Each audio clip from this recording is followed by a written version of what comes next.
Hey, everybody. This is the Professional Speakers Radio Show, Thursday, April 29th.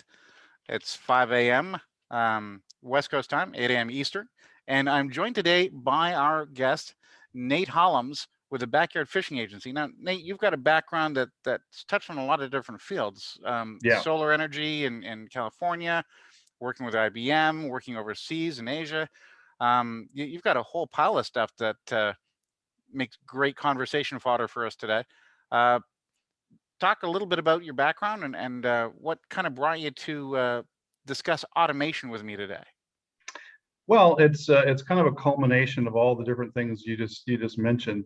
I was in the big box computer world of IBM and working with Fortune 50 companies and trying to get them to do the right thing, and helping them make decisions that would add productivity and do a lot of kind of leading edge stuff. Some of the first changes in the insurance company or the insurance industry. I was helpful and part of that with EF Hutton Life Insurance, Yeah. out in San Diego, and they did something that was, they had whole life before, and then all of a sudden Universal Life came on. So there were a lot of innovations along the way.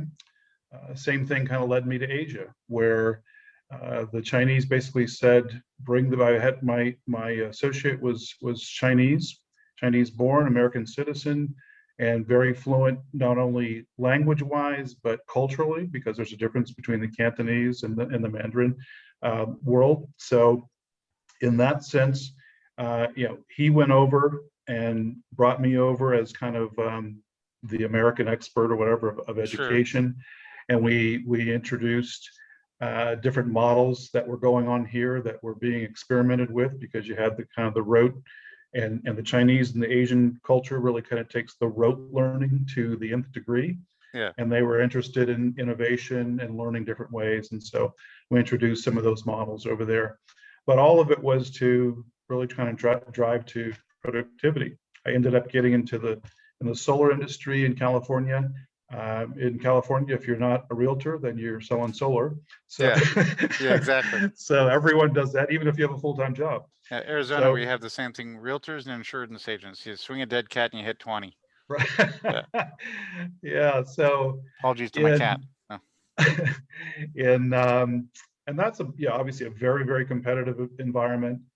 We were never going to be the lowest price provider. There was this race to the bottom with all this competition and what was going on with the internet.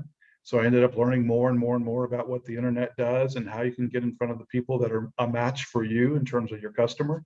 So So I'm going to pause and yeah, turn back on that note about insurance in particular, because you raised the idea of whole life and universal life. I right. know term life and I know whole life, but I don't know universal life, and that leads me to believe that there's going to be a new category called galactic life soon, and I don't know the differences, so I'm getting a little confused. Yeah. Well, Universal Life is really kind of a blend of the two. And what the creators, EF Hutton Life Insurance at the time, was really kind of the forefront of that whole industry. And they created a product that was really kind of more market driven.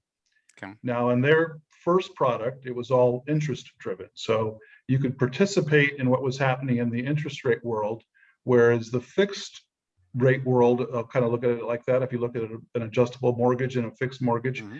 So the fixed world was the whole life world. And the way the insurance companies got so wealthy was because they were making, let's say, 6% and paying you 3%. Yeah. And so what EF Hutton Life Insurance did was they said, well, let's let the consumer participate more in what's happening in the marketplace. And they kind of took over, in spades. And so they were a great customer for me at IBM, and bought a lot of stuff because they were a leading edge company. They wanted to be on the forefront and introduce and put this product out everywhere. And obviously that took off. They didn't have a patent or anything on that product, so everyone became a insurance broker of this universal life. And then you got into variable life. So now we introduce the stock market into life insurance. And so I have a guarantee, but I also am able to participate to some extent in what's going on in the stock market. So all that stuff is out there, and all innovations, and And all of it's really trying to create the right product that's going to capture more and more of the public. Okay. And it's just interesting. It's fascinating how some of these things are conceived and implemented across industries. So yeah, really cool. And to find that internet drives a lot of that, and the ability to automate it. And we get our insurance through eSurance, and this, they're not sponsoring anything here. Sure. But the way I got that was online. It's eSurance. That's how you shop. Yeah. Right.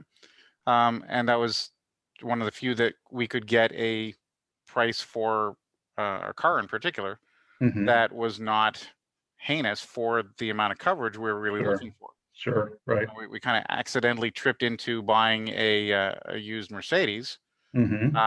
And of course, it requires a little more upkeep than others, but it's a freaking Mercedes, and that was we're looking for more like a Nissan. Well, this was same price. In terms of the repair bills, you mean? Yeah. Same price, better car. All right. Well, we get the Mercedes. Well, what insurance do we have to have? Oh, this insurance. Yeah. Hang on. You let me have it for this last month. Why is it now this month? Well, because we chose to do it. Right. I'm finding somebody new, and that's eSurance happened to cover that bill. But like you say, it's an internet-driven product.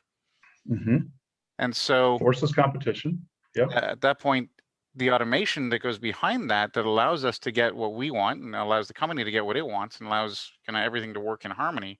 Right. That wouldn't have been possible, I don't know, even 10 years before. Yeah, the internet was there, but the rest of the bits and pieces that make it work. Right. And it's really, a lot of it is the last mile, because a lot of the technology that allows you to do the product creation and do all the different things you have to do to produce the product and manage the product is kind of one set of technology, and that's really can all be housed in-house. But now to take it this last mile and deliver it to Chris on his desktop, then that's a whole different story. And how do I do that in an efficient way? And how do I not only deliver it, but I'm able to answer questions if there's problems, if you need to look things up. You know, all of those different things need to be in place if I'm really going to have a robust platform to be able to automate that whole process and actually sell insurance the same way I did out of the brick and mortar store. So, and I was on the other end of that. I was in call centers for a while when I got to Arizona.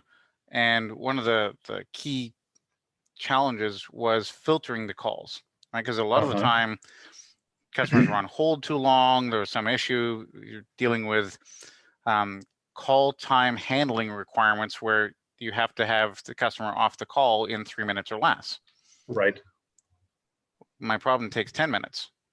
Yeah. Yeah. So I'm 5 calls in because they can only be on for 3 minutes. But I'm in 10 minutes on hold for each one. I've now spent an hour of my life I'm never getting back, and I still don't have an answer. Everybody's having problems. The person who's answering the call, the person who's making the call and trying to get the problem solved, and they have to get back off their lunch break and all the different things. Yeah. So here's an interesting statistic around phone calls. Roughly 50 to 60% of all the calls that are made to a small business today go unanswered. I didn't know that. Yeah, I mean, you're running your business. I mean, even at a restaurant where I have a dedicated person to, you know, take you to your table and do all the reception, that person's typically also answering the phone. So if they're taking me to the table, then they can't be answering the phone, and you can't have the cook doing it. You can't have the waiter doing it. So when you look at it like that, and it's just all across the board, you know, small paint store, the plumber, whoever it is, you know, people, particularly in the trades. If you're in the trades, you're actually really doing the work. Yeah. And so there's so many people that are working in their business, but they can't really work on their business, and they miss half their business. Yeah. So all of that stuff really presents an opportunity for automation. So when we're talking about automation, there's a lot that term encompasses, right? Sure. And so I've worked in automating everything from power monitoring and leveling in industrial capacity to building hydroelectric dams and the automation of making switches go, to marketing automation as well, where we're sending literally millions of emails out to people Right. on a weekly basis. Mm-hmm. And now we have SMS marketing. We have these, I even forget the name of them off the top of my head, but the geofencing, right? Oh yeah, sure. So you drive past Service areas, yeah. something, and now you've got an automated trigger. Hey, if you're hungry, pull over. We got half off a chicken frittata for you. Right. Just come over to our Mexican restaurant over here, or hey, our prime rib is on sale if you're here by 4. Yeah. My phone is buzzing like a maniac as I'm trying not to text and drive, right? Right. Yeah, great. But yeah, all that kind of stuff is now within the purview of automation. Right. Right. And so whoever does that best, I mean, that's a part of the issue right now in terms of doing business. I mean, forgetting all the COVID pivot that we've already done. It's even worse now because of the COVID pivot. Everyone is digital now. Everyone's used to being online. Everyone's on their device because that's how they're connected to the world. It's no longer being connected to people, or if they are, it's through their device. So now for me to get the attention as the person selling you that taco, then what am I doing differently than the next guy? Or you happen to call me, I can't afford to miss that call anymore. So those are all the things that small businesses really need to be looking at now. There's kind of a basic, I call it a survival pack that the small business needs to have just to be ready for what I'll call this grand reopening that's going to happen. And if you don't have those things, then you're really putting yourself behind looking to hire more staff, which is impossible now too. People are, a lot of the restaurants that I talk to can't hire people.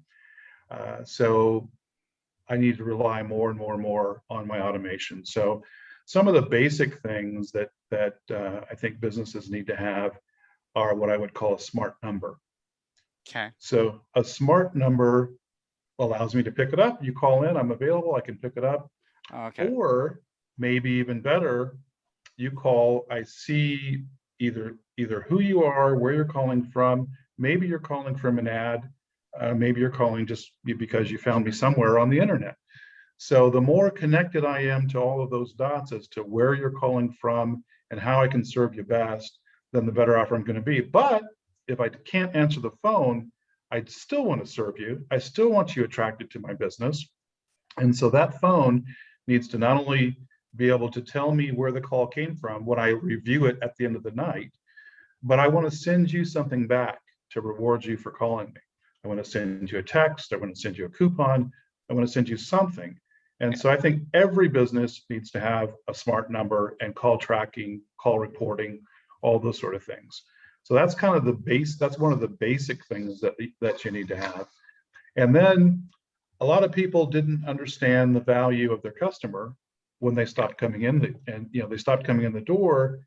And now it's like, well, I really understand that I'm missing something on that customer.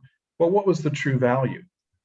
And so I need a system that automates really kind of what that customer means to me over time. How many times did they come in? Can I reach them if I need to reach them? If I'm running a special, how do I get them to know it without sending something in a mail coupon pack they may or may not open? Right. Now we need to be able to reach out to those customers with contact tracing if somebody happened to contact them who had COVID, whatever. There are lots of things that are changing on that. So we're going to take a quick little break, and then we're going to come back and talk about more about smart number and funnels and customer lifetime value and some of these other things you just raised. But right now we got to go pay some bills. So after these messages, we'll be right back with Nate Hallums. All right, sounds good.